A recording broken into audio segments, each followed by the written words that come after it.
Nahisi kwa sababu ya run yenye nimefanya na jinsi pasi ilikuwa kutoka kwa Mpanzu alafu na eneo hili umeona. Kwa hiyo nimekuwa nafikiria kwamba kipa tayari ameshatoka golini. Alafu acrobatic ile hata mimi mwenyewe sijui tu, kwa sababu nahisi hiyo ndio goli pekee nimefunga kama vile. Kwa hiyo siwezi kusema nimekuwa nafikiria kufanya vile lakini imetokea gati. Nahisi muhimu sana pale ni touch ya mpira, sijaweka sana nguvu kwenye mpira umeona, na ndio imesaidia kufunga goli ile. Nikumbushe, ushakufunga goli na namna ile tangu umeanza huko kucheza? Hapana. Ndio kwa mara ya kwanza. Ndio kwa mara ya kwanza. Sasa ilienda kuaje kwa mara ya kwanza Mamba na hujawahi kufunga? Yaani inakuaje kwamba hapa nilihisi? Unajua binadamu tuko hivi, kuna kitu ulishawahi kukifanya, sasa unakirudia.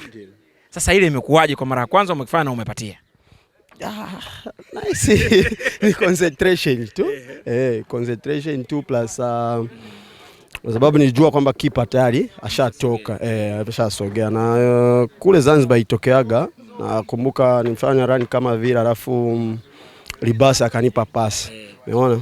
Kwa hiyo kwa sababu nilikuwa nafikiria naogopa kipa kuja, nikaruse control ndio akachukua mpira Bakari. Sasa ile nilijua hapa nisichukue touch nyingine, lakini tena nisitumie nguvu sana kutouch mpira. Ikikupa rudia utaweza? Inawezekana. Utaweza kurudia vile vile? Naweza. Haya, sasa lile bao la kwanza je, Mamba ile pasi ulisi nini pia, kwa sababu ulikuwa na nafasi ya kufunga, kulikuwa na option nyingine huko? Kwenye mpira kaka, ni kweli nilikuwa na nafasi ya kufunga alafu nilikuwa katikati ya goli, lakini tunasema kwenye football kama rafiki yako yuko kwenye nafasi na anapata asilimia kubwa kufunga, bora kumupa. Ndio maana nimeona nimupe Libasa kwa sababu yeye tayari ameshafanya run, yupo tayari kwenye 18 box. Umepokea message ngapi? Umeiona limepostiwa maeneo mangapi bao lako?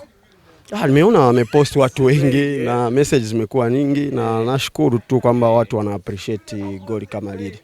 Bwana Mamba, mimi nimelizika. Una kitu unataka kuniambia kaka? Hapana, asante sana. Wana Simba je? Wana Simba tuendelee tu kupambana, tuendelee waendelee kusupport. Nahisi mechi bado 10 nahisi. Kwa hiyo tutaendelea kupambana hadi mwisho na wao waendelee tu kutuombea na kutusupport. Tunawapenda sana. Nashukuru sana. Asante.